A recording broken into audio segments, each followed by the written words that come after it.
रीढ़ की हड्डी के मूल में कुछ ऐसा सोया है जिसके बारे में लगभग हर कोई बोलता है, लेकिन बहुत कम लोग सच में समझते हैं। लोग कहते हैं कुंडलिनी जागती है, ऊर्जा उठती है, चक्र खुलते हैं, लेकिन असली प्रश्न यह नहीं है कि कुंडलिनी क्या है। असली प्रश्न यह है कि वह कब और क्यों जागती है।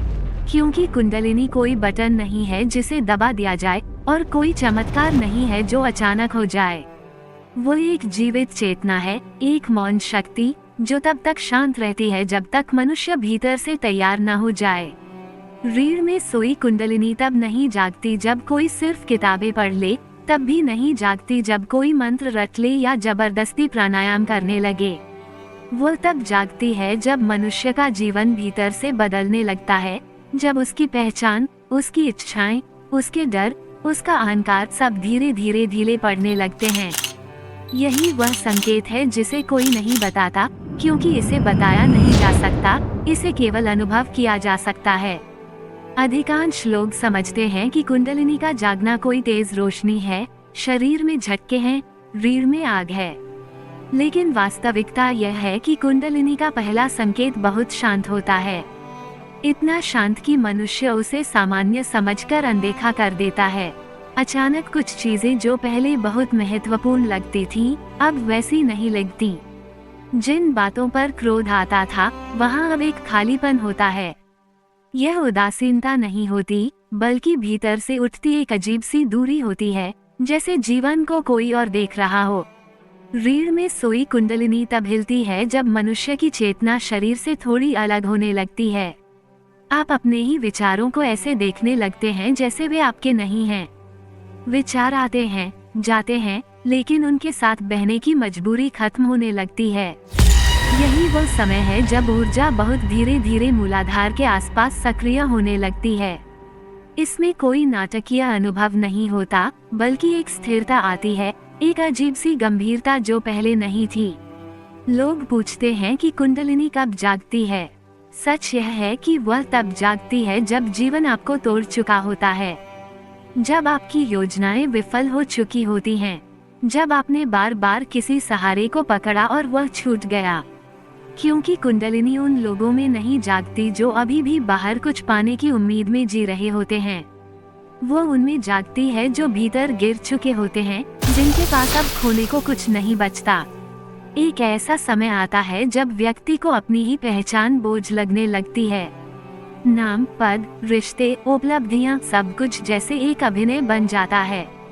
आप हंसते हैं, बोलते हैं, काम करते हैं, लेकिन भीतर कहीं एक मौन साक्षी बैठा होता है। यही वह अवस्था है जहां कुंडलिनी की नींद हल्की होने लगती है। क्योंकि कुंडलिनी शरीर में नहीं, पहचान के टूटने में जागती है। एक और संकेत जिसे कोई नहीं बताता, वो ये है कि आपकी नींद बदलने लगती है। आप कम सोते हैं लेकिन थकते नहीं। कभी कभी आधी रात को बिना किसी कारण आंख खुल जाती है और मन बिल्कुल साफ होता है। कोई विचार नहीं, कोई चिंता नहीं, बस एक गहरी जागरूकता। यही वो समय है जब रीढ़ के भीतर ऊर्जा ऊपर की ओर मार्ग खोजने लगती है। कुंडलिनी के जागने से पहले व्यक्ति अकेलेपन से डरना बंद कर देता है। पहले जो अकेलापन चुभता था, वही अब आराम देने लगता है। भीड़ भारी लगने लगती है, शोर थकाने लगता है। ये सामाजिक वैराग्य नहीं है, बल्कि ऊर्जा का भीतर लौटना है। जैसे चेतना बाहर से सिकुड़कर रीढ़ के केंद्र में इकट्ठा होने लगी हो। बहुत लोग सोचते हैं कि कुंडलिनी जागने से पहले ध्यान गहरा होता है, लेकिन सच्चाई यह है कि कुंडलिनी से पहले ध्यान अपने आप होने लगता है। आप बैठते नहीं, ध्यान घटित होता है। चलते चलते, बोलते बोलते, काम करते करते अचानक एक क्षण आता है जब सब कुछ धीमा हो जाता है। वही क्षण कुंडलिनी की पहली दस्तक होता है। रीढ़ में सोई कुंडलिनी तब जागती है जब आपकी भावनाएं शुद्ध होने लगती हैं। इसका अर्थ यह नहीं कि आप भावनाहीन हो जाते हैं, बल्कि आप प्रतिक्रिया देना बंद कर देते हैं। गुस्सा आता है, लेकिन आप उसमें खोते नहीं। दुख आता है, लेकिन वह आपको डुबोता नहीं। यही संतुलन ऊर्जा को ऊपर उठने का रास्ता देता है। असंतुलित भावनाएं कुंडलिनी को रोक देती हैं, इसलिए वह जबरदस्ती नहीं जागती। एक बहुत गुप्त संकेत यह है कि शरीर अपने आप सुधरने लगता है। भोजन की मात्रा बदल जाती है। भारी भोजन खुद ब खुद छूटने लगता है। पानी की जरूरत बढ़ जाती है। कभी कभी उपवास अपने आप होने लगता है, बिना किसी नियम के। यह कोई साधना नहीं होती, ये शरीर की बुद्धि होती है जो कुंडलिनी के लिए रास्ता साफ कर रही होती है। रीढ़ में ऊर्जा के जागने से पहले व्यक्ति का समय का अनुभव बदल जाता है। कभी घंटों कुछ नहीं लगता, कभी कुछ मिनट बहुत लंबे लगते हैं। भविष्य की चिंता कम होने लगती है, अतीत का बोझ हल्का पड़ने लगता है। आप वर्तमान में रहने लगते हैं, बिना किसी प्रयास के। यही वह अवस्था है जहां कुंडलिनी सुरक्षित रूप से जाग सकती है। जिन्हें कुंडलिनी सच में छूती है, वे उसका ढिंढोरा नहीं पीटते, क्योंकि उस अनुभव में कोई अहंकार नहीं बचता जिसे दिखाया जाए। भीतर एक विनम्रता आ जाती है, एक झुकाव, जैसे जीवन के सामने सिर अपने आप झुकने लगा हो। ये झुकाव किसी देवी देवता के लिए नहीं होता, बल्कि अस्तित्व के रहस्य के लिए होता है। कुंडलिनी के जागने का सबसे बड़ा संकेत यह है कि आप बदलना नहीं चाहते, फिर भी बदल जाते हैं। आप सुधारने की कोशिश नहीं करते, फिर भी सुधार घटित होता है। यही वह अवस्था है जहां साधना खत्म होती है और समर्पण शुरू होता है। और समर्पण ही वह द्वार है जहां से कुंडलिनी उठती है। ये यात्रा न तो डरावनी है और न ही रोमांचक, जैसा लोग बताते हैं। यह अत्यंत शांत, गहरी और एकांत की यात्रा है। इसमें कोई तालियां नहीं बजाता, कोई प्रमाण पत्र नहीं मिलता। केवल भीतर एक मौन दीपक जल उठता है, जो रीढ़ के अंधेरे में धीरे धीरे ऊपर की ओर बढ़ता है।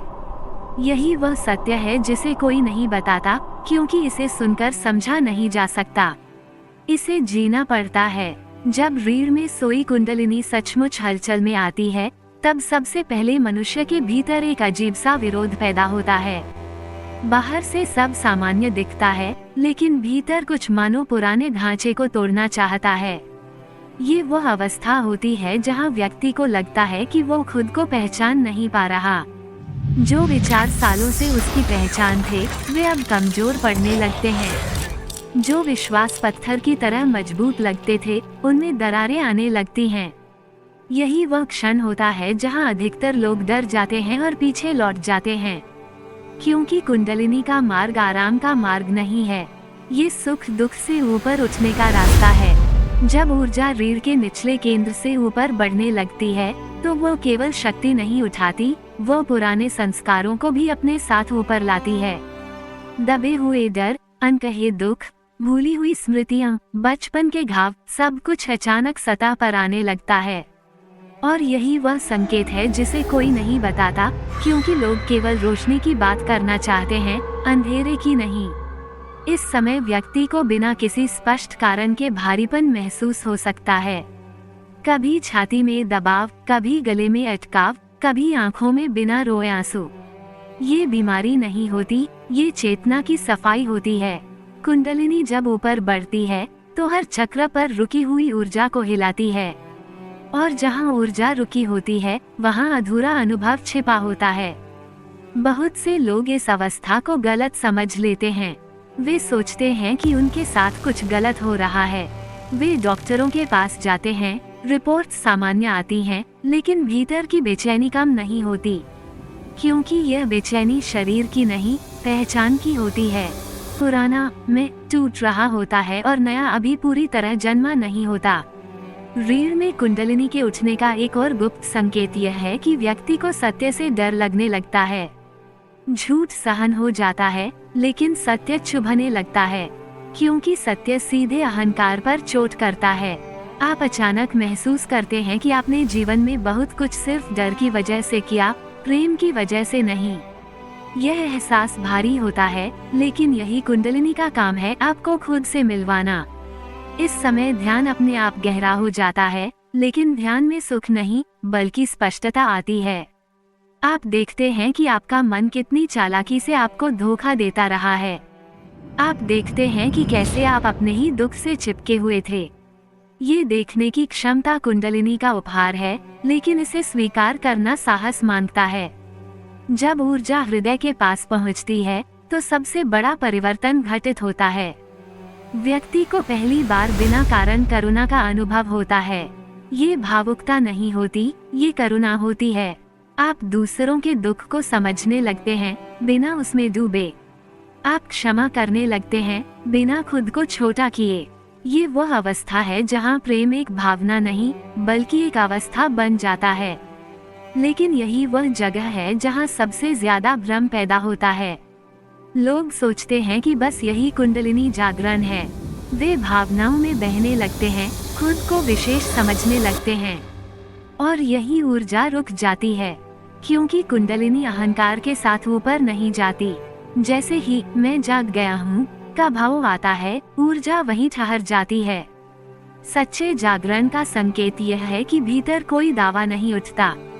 आप चुप हो जाते हैं, बोलना कम हो जाता है, शब्द भारी लगने लगते हैं, मौन प्रिय हो जाता है। यह मौन खाली नहीं होता, ये जीवंत होता है। यही वह अवस्था है जहाँ कुंडलिनी सुरक्षित रूप से विशुद्धि और आज्ञा की ओर बढ़ सकती है। तीसरी आंख खुलना कोई दृश्य नहीं है जैसा फिल्मों में दिखाया जाता है। ये देखने का तरीका बदलना है। आप चीजों को उनके नाम से नहीं, उनके स्वरूप से देखने लगते हैं। आप किसी व्यक्ति को देखकर उसका इतिहास नहीं देखते, उसकी ऊर्जा महसूस करते हैं। यह अनुभव डरावना नहीं लेकिन बेहद एकांतपूर्ण होता है, क्योंकि अब दुनिया वही रहते हुए भी वैसी नहीं रहती। इस अवस्था में व्यक्ति को कभी कभी लगता है कि वो दुनिया में फिट नहीं बैठता। पुराने दोस्त दूर हो जाते हैं, बातचीत सही लगने लगती है। ये त्याग नहीं होता, ये स्वाभाविक छटाई होती है। जैसे पेड़ से सूखे पत्ते अपने आप गिर जाते हैं। रीढ़ में कुंडलिनी का उठना आपको संसार से भागने नहीं सिखाता, बल्कि संसार में रहते हुए उससे बंधन मुक्त होना सिखाता है। आप काम करते हैं, जिम्मेदारियां निभाते हैं, लेकिन भीतर एक स्वतंत्र आकाश बना रहता है। यही संतुलन अंतिम द्वार की तैयारी है। और जब ऊर्जा सहस्रार के पास पहुंचती है, तब कोई विस्फोट नहीं होता, कोई आवाज नहीं होती, केवल एक गहरी पहचान होती है कि आप कभी अलग थे ही नहीं।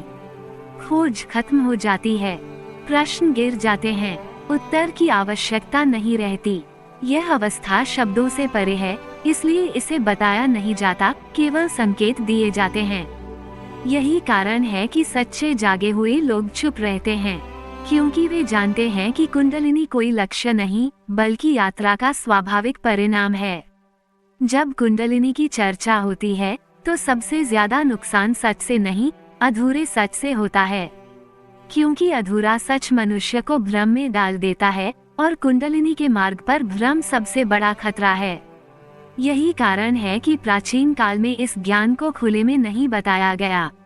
इसे संकेतों में, कथाओं में, गुरु की मौन उपस्थिति में सौंपा गया, क्योंकि हर व्यक्ति इसके लिए तैयार नहीं होता। सबसे पहला और सबसे खतरनाक भ्रम ये है कि कुंडलिनी को जगाया जा सकता है, जैसे कोई स्विच दबाया जा रहा हो, जैसे कोई तकनीक लगा दी जाए और ऊर्जाओं पर दौड़ पड़े। यह विचार ही गलत है। कुंडलिनी को न जगाया जाता है, न मजबूर किया जाता है। वह स्वयं जागती है जब शरीर, मन और चेतना एक संतुलन में आ जाते हैं।